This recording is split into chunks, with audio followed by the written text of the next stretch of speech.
Karo Yukesi kuwi. Iya to. Temu pirang perkara. Wong biyen kulino sak panggung tanggapan niku Pak Anwar. Wo akrab dadi kanca akrab. Lah iya sampe ngene kok kiting nangane kiting. Pak Nur ini hubungan spesial.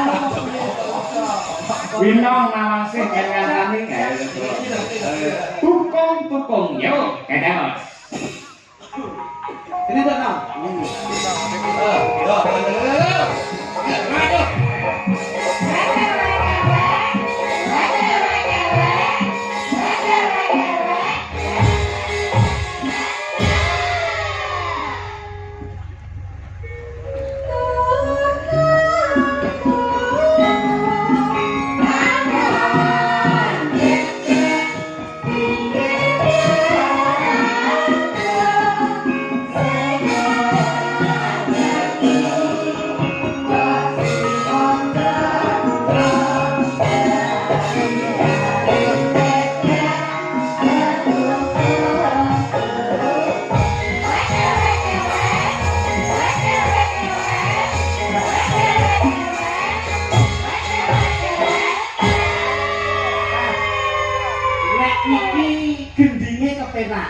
Sing mboten kepenak niku peragane. Kok iso? Nggih menawa gending cukon niku ibarate wong angen to. Nggih, tukung. Nah, Cukup gundul. oh iki ngono gendinge cukul. Wera besek Tukung iki tekanangan bebek lah. Kan bebek. Lho, kira iki nek bebek wedok bebek lanang kok ning wewek ning ngembang tok. Ayo karo gerak no. Karo gerak iki bebek wedok iki jakan. Terakhir mau pindah profesi terakhir kembali profesi. Betul sih. Nengok nih juga. Sing terakhir. Apa pakai iki mau lho. Janji bersih mondrak guna sehari-hari bebek sedot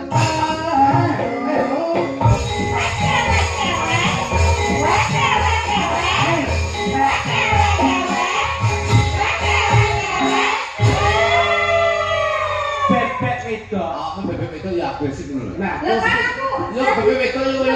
dulu. kowe iki kok bebek wedok, aku nonton dhek sik iki lho. Wis sing bebek lanang, nek wis wek tuh ini ya. Bebek lanang ndak respon. Wek. Bebek terus ngono. Nang dulu ya. Wek terus mudun kewer. Mungkin kewer jalan waktu. Wis pakai ngono.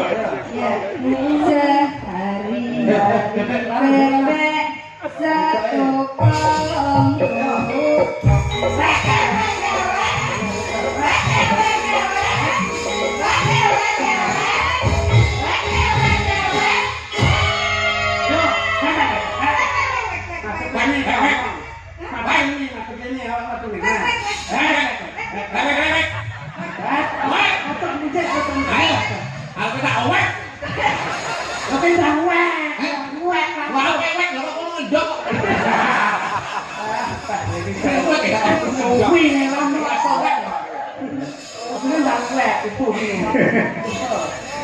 Niki lho.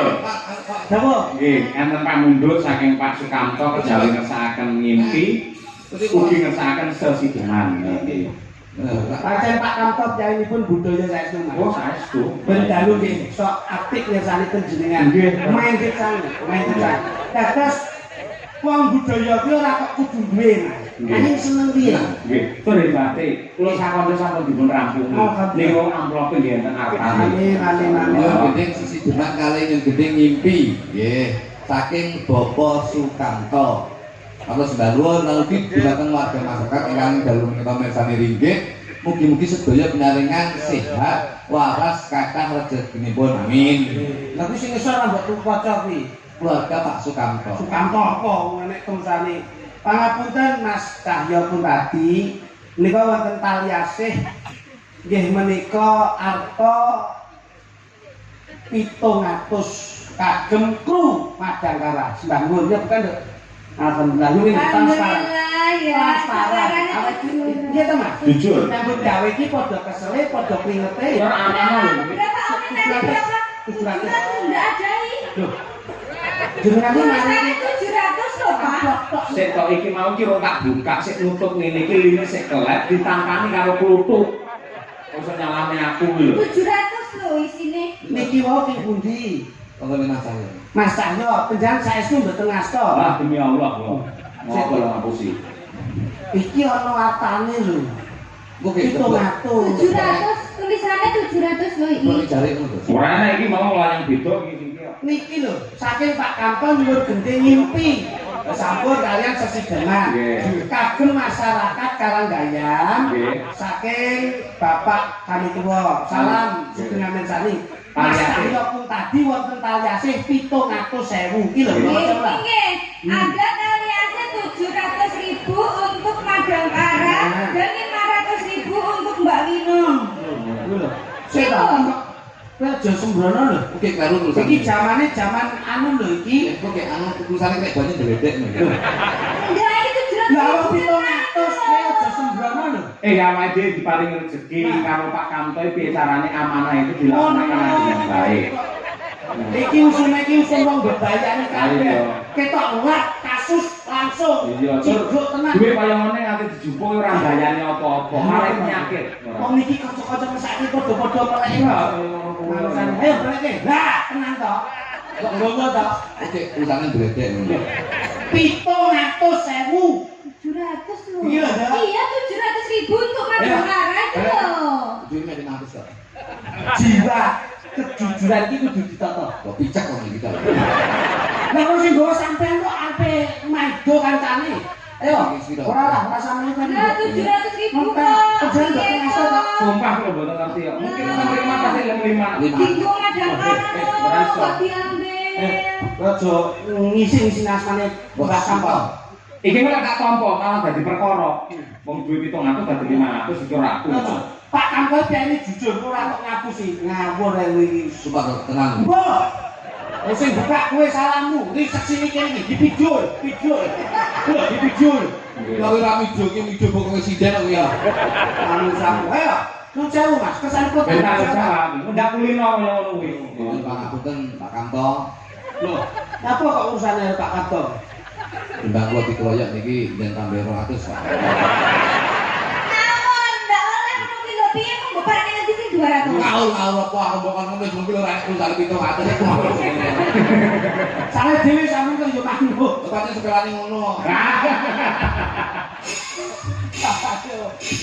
Sedih banget Gus. Nggih, men dibawani komplit. Monggo. Buatan Om Kluthuk aja. Kamu bawa seolah-olah kamu itu terpesona dengan saya. Bila ceritanya ini apa? Kisah cinta antara seorang kaya raya yang hidup sampai seorang sinden. Nah, ngono jadi gue kanan karo aku. Sing didani apa paling kok bletok ngono. Tapi bahasane ngono lho, Pak. Ora nek paribasan kene anake parutuh lho. Paribasan Bawa lho. Ya. sik kok ya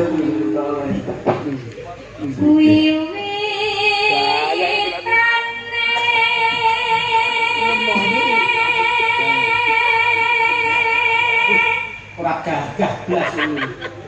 Satrio sing gagah. Sugih iki bebas ngawur iki. Masa senengnya kalian ini, Pak? Hah? Senengnya kalian ini? Lah nek yo iki lho, ora. Wis tak menurut gue tapi karo aku tak jamin saulan. Sugih. Kadol kalungmu. Adal-adal kok sombong iki.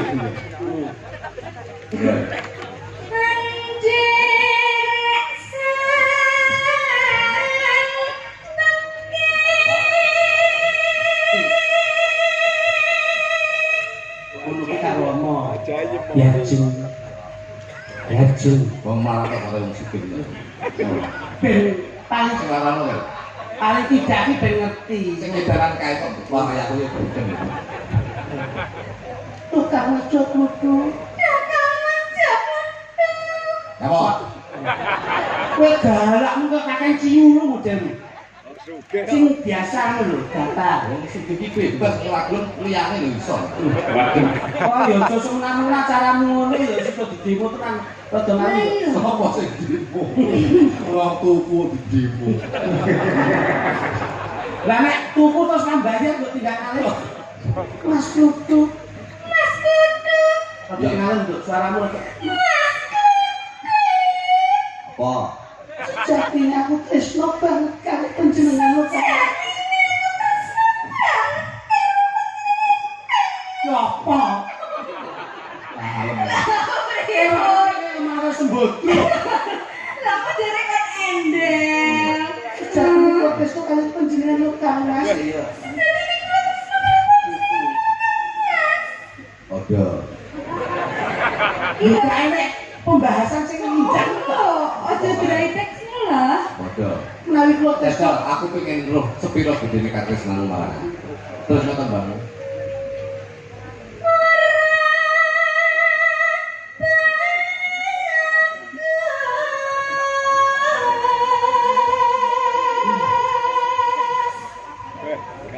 Wah, bagus. Kakang Mas Kutu. Mbok rada nyejak ini to Kakang Mas. Aku suwi ngono jajak. Aku suwi to Kang Mas.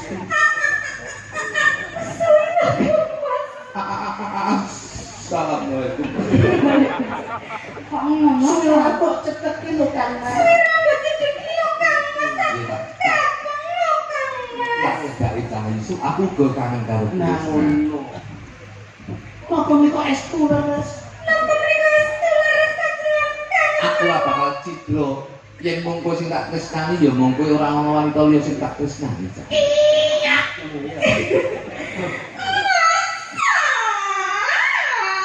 Iya. Lah kok malah kowe ngombe jamu gale ngoseh. Kan aku kepo.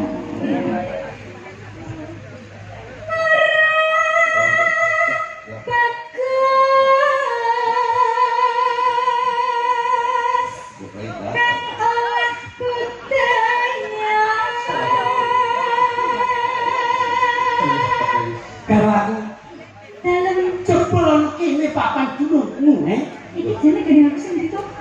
Awak iki dilan iki sing lugu wong akeh. Ya kaya panganan iki kuku. Oh, masih tanggapan lho. Tanggapan lho, tanggapan. Oh, alah sing ngejok. Sing datane saya, tadi ning gua bocah. Oh, aku enggak ya. Lah hunde tak kenal. Kayak rasane. Kaget banget ya, enggak apa-apa. Bentar dulu kamu nanti.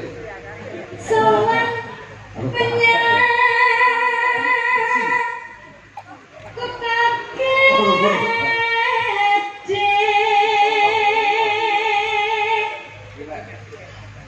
bener teraskan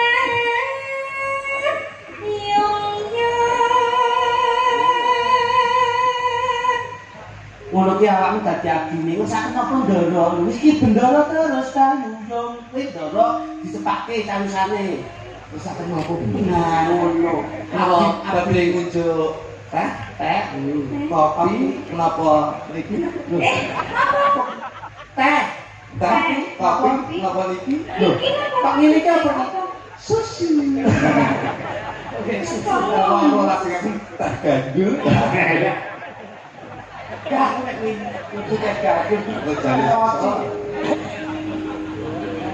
Dipaksa ora? Tenang.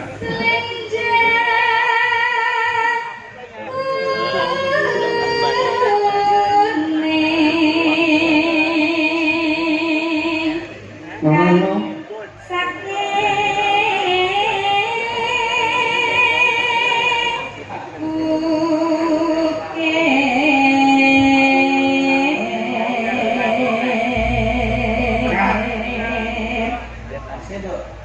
Suara kurang bermak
Pur.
Saksun para ingkang kakung Jawa Putri.